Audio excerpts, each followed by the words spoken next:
तुम लोगों ने एक कथा सुनी है, हैं? और वो कथा बड़ी महत्वपूर्ण है।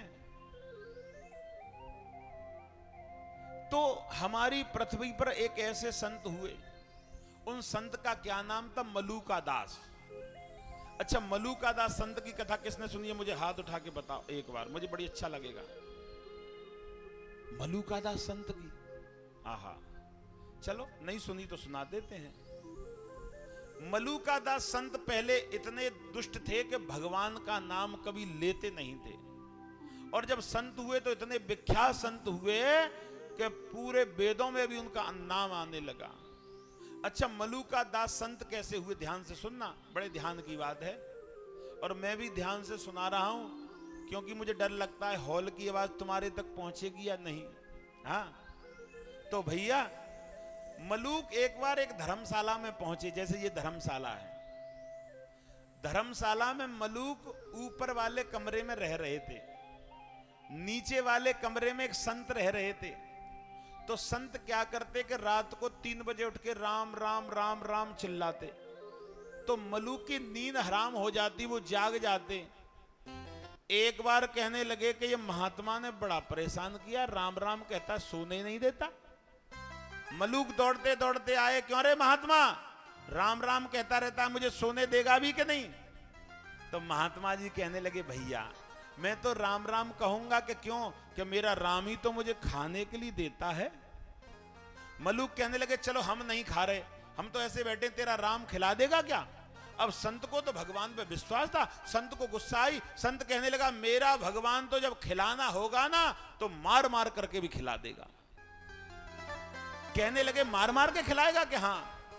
मलूक ने कही कि कल मैं बिल्कुल भोजन नहीं करूंगा और देखता हूं कि तेरा भगवान मार मार के कैसे खिलाएगा। और अब भगवान के भक्त महात्मा ने भी कह दी कि कल मेरा भगवान भी अगर होगा तो तुझे मार मार के खिलाएगा। मलूक ने कह दिया कि अगर तेरे भगवान ने कल नहीं खिलाया मुझे मार मार के, तो तुझे राम का नाम नहीं जपने दूंगा। कि ठीक है, ये शर्त हो गई दोनों की। तो मलूक कहने लगा कि मैं जंगल में छुप जाऊं। मलूक एक वृक्ष के ऊपर चढ़ गया, पीपल का वृक्ष था, ऊपर बैठ गया। कहने लगे, रात के 12 बजे उतरूंगा और महात्मा से कहूंगा कि देख मैंने आज कुछ नहीं खाया, तेरे भगवान ने नहीं खिलाया, तब मैं उस महात्मा का राम राम बंद कराऊंगा। ध्यान से सुनना। वृक्ष पे चढ़ गया, उसी जंगल में और आदिवासी रहते थे जिनको भील बोलते हैं अपन लोग। भील जाति के आए, ध्यान से सुनना, भील जाति के आकर के उसी वृक्ष के नीचे भोजन बनाने लगे। और भोजन बना करके जब फ्री हुए, पत्तल परोस ली, उसी समय आवाज आई कि चोर आ गए, चोर आ गए। तो सभी भील पत्थर परसी हुई छोड़ करके भाग गए। पीछे से चोर भागते भागते आए, पीछे से चोर भागते भागते आए। चोरों ने देखा कि परसा हुआ खाना रखा है, हम तो 2 दिन के भूखे हैं, भोजन कर लें। जब चोरों ने भोजन करना शुरू किया तो चोरों का सरदार कहने लगा, भोजन मत करो, हमें मारने के लिए किसी ने इसमें जहर मिला दिया है, और जहर मिलाने वाला यही होगा, ढूंढो। और उसी पेड़ पे बैठे थे मलूक। चोरों के सरदार ने बंदूक निकाली, कहने लगे, जहर मिलाने वाले सामने आ जा, अन्यथा मार दूंगा। मलूक ऊपर से कहने लगा, मारो मत, मैं नीचे ही आ रहा हूं। अब मलूक नीचे आया, कहने लगा, मुझे तो भोजन की पता भी नहीं है कहां से कैसे हुआ। चोरों का सरदार कहने लगा, तू ही है, तूने जहर मिलाया है। कहने लगा, मुझे पता ही नहीं है।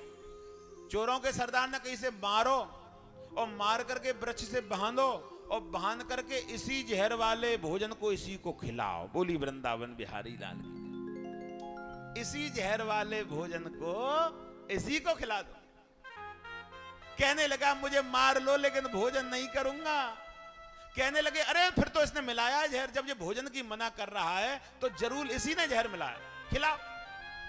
2 ने हाथ पकड़ लिया, 2 ने पैर, और उसे पकड़ करके मुंह नहीं खोला, जोर से मुंह खोला और मुंह में जोर जोर से और भोजन उसके डालने लगे। खाएगा क्यों नहीं।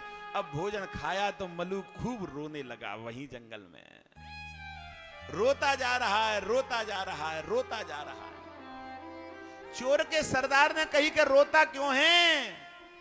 कि रोता इसलिए हूं कि तुमने मुझे भगवान को दिखा दिया। बोली वृंदावन बिहारी लाल। मैं समझ गया भगवान को जब खिलाना होगा तो मार मार के खिलाता है, और भगवान को भूखा रखना होगा तो तड़प तड़प के भूखा मार देता है।